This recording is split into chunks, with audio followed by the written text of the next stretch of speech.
મોટા વરાછાની મારુતિધામ સોસાયટીમાં રહેણાંક નિયમો નેવે મૂકીને પ્રી પ્રાઇમરી સ્કૂલ શરૂ કરાયાનો આક્ષેપ છે। રહેણાંક વિસ્તારમાં શાળા શરૂ થતાં મહિલાઓ રસ્તા પર ઉતરી। સુરત શહેરના મોટા વરાછા વિસ્તારમાં સરકારી નિયમો અને સ્થાનિક રહીશોની શાંતિને નેવે મૂકીને રહેણાંક વિસ્તારમાં વ્યાપારી પ્રવૃત્તિઓ શરૂ કરવાનો વધુ એક વિવાદ સામે આવ્યો। મોટા વરાછા ખાતે આવેલી મારુતિધામ સોસાયટીના નિયમો વિરુદ્ધ પ્રાઇમરી સ્કૂલ શરૂ કરવાના નિર્ણય સામે સ્થાનિક રહીશો ખાસ કરીને મહિલાઓએ મોરચો માંડ્યો હતો। સોસાયટીની બહેનોએ હાથમાં લેખિત ફરિયાદોની નકલો રાખીને પ્રશાસન અને સ્થાનિક લોકપ્રતિનિધિઓ વિરુદ્ધ ઉગ્ર સૂત્રોચ્ચાર કર્યા। મામલો એટલો બધો ગંભીર બન્યો હતો કે ઘટના સ્થળે પોલીસ કાફલો બોલાવવાની ફરજ પડી।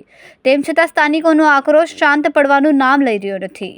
મારુતિધામ સોસાયટી મોટા વરાછા વિભાગ 2 માં રહું છું અને મારી સોસાયટીની એક રેસિડેન્ટ માટે જે બનેલી હતી, પણ તેમ છતાં તેમાં ઘણી બધી પ્રવૃત્તિઓ અનલીગલી થવા મળી છે અને એ માટે અમે એનો વિરોધ કરવા માટે ઘણી જગ્યાઓ પર એટલે જે એસએમસીમાં શિક્ષણ મંત્રીને અને ઝોન ઓફિસ ધારાસભ્યને બધાને અમે નોટિસો આપેલી છે, પરંતુ કોઈ અમને રિસ્પોન્સ આપ્યો નથી। અને અમે એસએમસીમાં જ્યારે ગયા ત્યારે પણ તે લોકોએ અમને રિસ્પોન્સ આપવાની જગ્યાએ ઉલટાનું અમને એવું કીધું કે તમારી પણ સોસાયટી અલીગલી છે, એમ કરીને અમે તમારી સોસાયટીનો અંદર પાડી નાખશો એવો પણ અમને એ લોકોએ કીધેલું છે।